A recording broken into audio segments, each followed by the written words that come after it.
People question the animosity that I assume occurred between in that period of Fiddler on the Roof and those Russian trade relations, or I guess whatever you call them, Eastern European trade relations. Basically, the biggest indicator with that would be what Gogol wrote. Gogol, the writer Gogol. It's specifically described in those stories from the village, is what it's called. Stories from the village, or Priče sa sela Gogoля.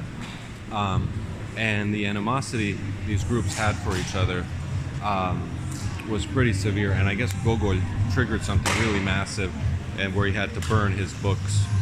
So a lot of it we don't even know everything he wrote, but I'm assuming the books Gogol burnt really indicated like how bad things got there. And obviously today we see conflicts in the region of Gogol continuing, but apparently it was really, really bad. Priče sa derevni, or the stories from derevni, I forget what it's called, the stories from the village by Gogol. It lightly goes into how much disdain they have for each other.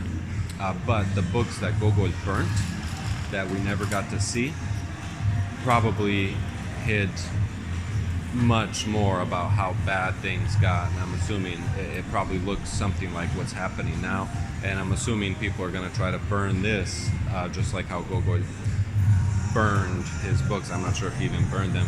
Maybe someone burned them for him, or he was coerced to burn them. But things got really, really bad. And I think we're about to see another type of situation. And then obviously we know about other book burnings that happened throughout history.